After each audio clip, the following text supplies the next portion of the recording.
Bismillahirrahmanirrahim. Assalamualaikum warahmatullahi wabarakatuh.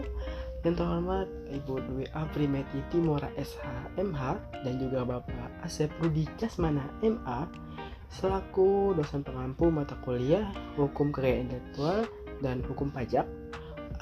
Pada kesempatan kali ini saya Niko Kurniawan dengan NIM 1401620080. Pada kesempatan kali ini saya akan sedikit menjelaskan berkaitan dengan pembahasan kita pada pekan ini, yaitu mengenai desain tata letak sirkuit terpadu. Nah, sebelum kita membahas lebih jauh lagi gitu berkaitan dengan desain tata letak sirkuit terpadu atau bisa kita singkat dengan DTLST. Jadi desain tata letak sirkuit terpadu ini merupakan suatu hak industri gitu, hak kayak industri yang harus dilindungi. Lalu pertanyaannya, mengapa harus dilindungi gitu? Jadi kenapa ini harus dilindungi adalah ini berkaitan dengan kita ketahui ya bahwasanya perkembangan teknologi itu sangat pesat. Kita juga bisa melihat bagaimana persaingan gitu di antara negara-negara ataupun para perusahaan gitu saling berpacu, saling menciptakan terobosan-terobosan terbaru untuk menghasilkan teknologi yang mutakhir gitu. Nah, guna memajukan serta menjaga daya saing dan juga menjaga untuk terus merangsang perkembangan teknologi ini, maka perlu adanya perlindungan bagi penggiat ataupun mereka yang berkarya ataupun mempunyai ide di dalam desain tata letak sirkuit terpadu atau DTLST ini. Nah, sebelum kita membahas lebih jauh lagi, coba kita lihat terlebih dahulu di dalam pengertian dari DTLST itu sendiri. Jadi desain tata letak sirkuit terpadu ini jika kita lihat gitu ya, bahwa penjelasannya itu adalah merupakan suatu bentuk chip atau semikonduktor yang bisa dikatakan bentuk, salah satunya ada bentuk aktif gitu yang bisa melaksanakan fungsi dari elektronika gitu. Nah, di dalam Indonesia sendiri, DTLST ini diatur di dalam undang-undang tentang desain tata letak sirkuit terpadu ini, yaitu di Undang-Undang Nomor 32 Tahun 2000, yang dimana di sini di pasal-pasal ini dibahas mengenai pengertian, syarat-syarat dan lain sebagainya tentang desain tata letak sirkuit terpadu itu.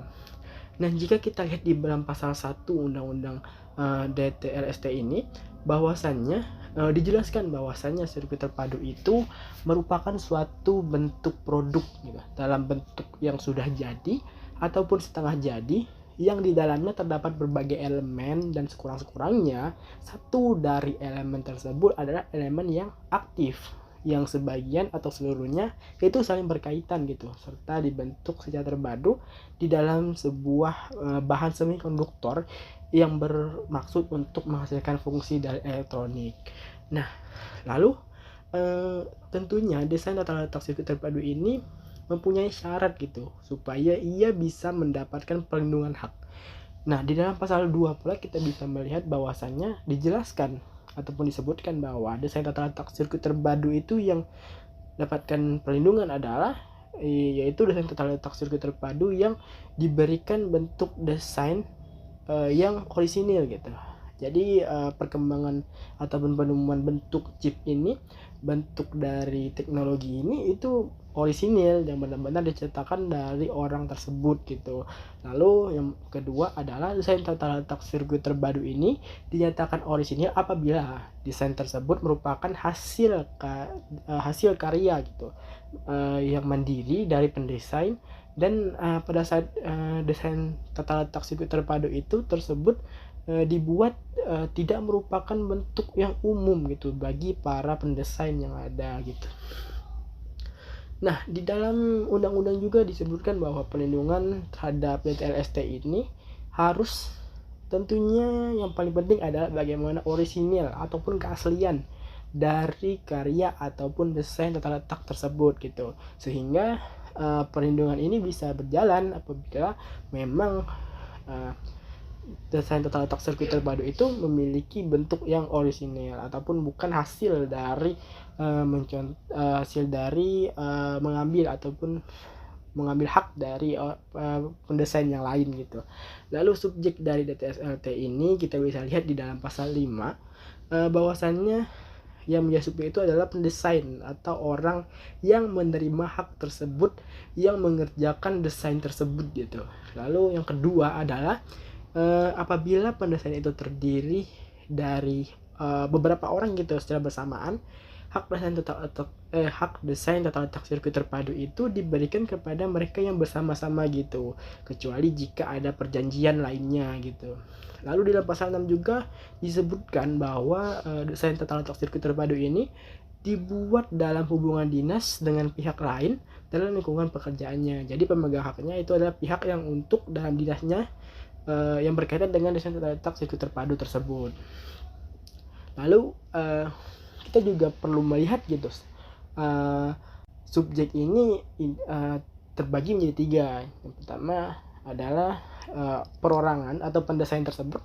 Lalu jika lebih dari 1 orang, maka beberapa orang yang di dalam DTLST itu dibuat secara kelompok gitu. Jadi bisa perorangan atau bisa juga secara kelompok, ataupun bisa juga hak tersebut jatuh ke badan hukum jika ini berkaitan adanya perjanjian antara pendesain atau kelompok pendesain tersebut dengan badan hukum yang memang sudah ada perjanjian sebelumnya. Lalu berapa lama jangka waktu perlindungan DTLST ini gitu. Jika kita melihat di dalam pasal 4 di dalam Undang-Undang Desain Tata Letak Sirkuit Terpadu tersebut, bahwasanya perlindungan DTLST ini itu diberikan kepada pemegang sejak pertama kali itu diberikan ataupun disahkan menjadi hak khusus bagi pendesain tersebut atau orang yang memiliki hak desain tersebut gitu. Lalu dalam hal ini desain tata letak sirkuit terpadu itu telah dieksploitasi secara komersial gitu. Pemohon harus mengajukan paling lama 2 tahun terhitung sejak tanggal dieksploitasi gitu. Jadi perlindungan sebenarnya atau perlindungannya sesuai dengan ayat 1 itu diberikan selama 10 tahun terhitung dari tanggal penerimaan hak tersebut. Nah, tanggal mulainya berlaku itu tadi juga kita bisa lihat gitu di dalam ayat 1 itu akan tercatat gitu di dalam daftar umum desain tata letak sirkuit terpadu dan diumumkan gitu dalam berita resmi ataupun berita dari yang mengeluarkan hak tersebut. Lalu hak apa saja gitu yang menjadi hak dari pemegang hak dari desain tata letak sirkuit terpadu? Tentunya ini adalah hak eksklusif ya. Jadi kita bisa lihat ini diatur di dalam pasal 8 yang menyebutkan bahwa ayat 1 pemegang hak memiliki hak eksklusif untuk melaksanakan hak desain tata letak sirkuit terpadu yang dimilikinya dan untuk melarang orang lain juga gitu untuk yang tanpa persetujuannya gitu melakukan ataupun mengolah gitu, baik itu membuat, memakai, menjual, mengimpor ataupun mengekspor dan juga mengedarkan barang yang di dalamnya terdapat seluruh ataupun sebagian desain yang telah diberikan hak desain tata letak sirkuit terpadu. Lalu di ayat 2 disebutkan bahwasanya dikecualikan dari ketentuan sebagaimana yang dimaksud dalam ayat 1 tadi adalah pemakaian desain tata letak sirkuit terpadu untuk kepentingan penelitian dan juga pendidikan sepanjang tidak merugikan kepentingan yang wajar dari pemegang hak desain tata letak sirkuit terpadu tersebut. Namun pemakaian ini tentunya harus melihat juga bagaimana persetujuan ataupun apa yang sudah ditetapkan dari yang pemegang hak eksklusif tersebut. Lalu pihak lain itu juga bisa diberikan hak tersebut kepada orang lain gitu kan, dengan beberapa hal ataupun beberapa cara, melalui pewarisan, terus juga bisa hibah, wasiat, perjanjian atau sebab-sebab lain gitu yang dimaksudkan untuk pengalihan hak dari si hak pendesain awal gitu ke orang baru yang memiliki hak terkait dengan desain tata letak sirkuit terpadu.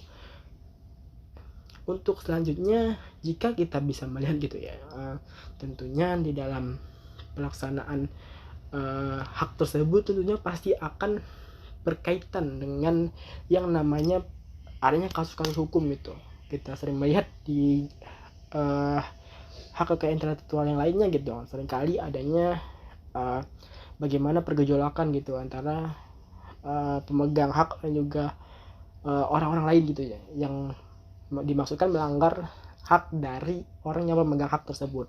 Nah, di dalam undang-undang desain tata letak sirkuit terpadu ini memberikan pilihan gitu, bagaimana penyelesaian hukum bagi pendesain yang haknya ini dilanggar oleh pihak lain gitu.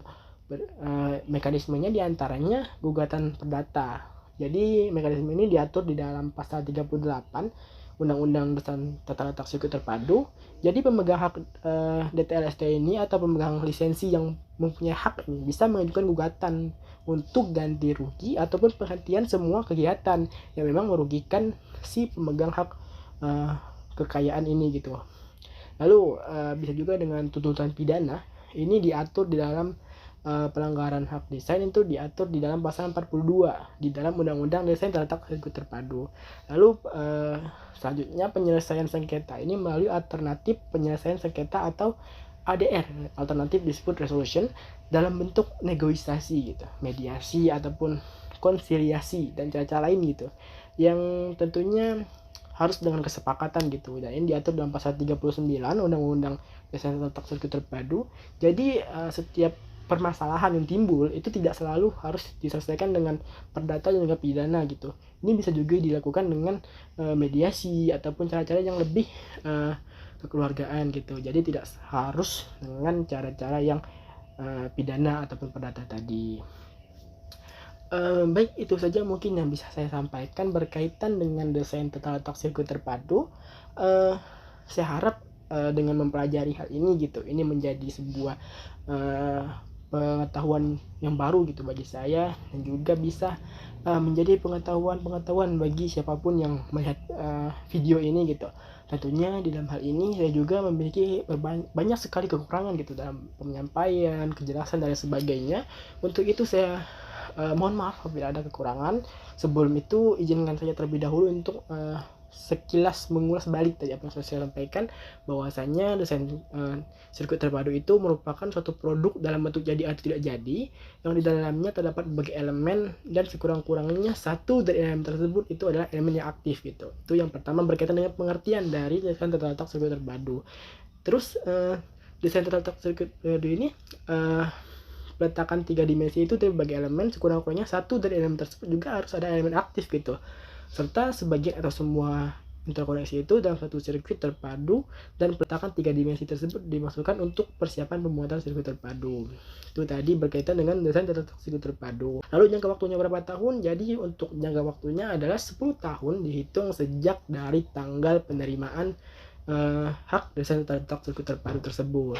Lalu perlindungan hukum terhadap desain tata letak sirkuit terpadu ini menganut atas originalitas gitu. Jadi siapapun yang memegang desain yang asli, desain yang awal, itu yang memegang hak tersebut. Lalu upaya perlindungan ini juga bisa dilakukan dengan berbagai hal gitu, baik dengan cara penyelesaian sengketa, baik itu pidana ataupun perdata, dan juga ada alternatif penyelesaian selain itu gitu, baik itu dengan cara mediasi dan lain sebagainya. Baik, itu saja yang bisa saya sampaikan. Kurang lebihnya mohon maaf. Saya akhiri dengan ucapan wabillahi taufiq wal hidayah. Wassalamualaikum warahmatullahi wabarakatuh.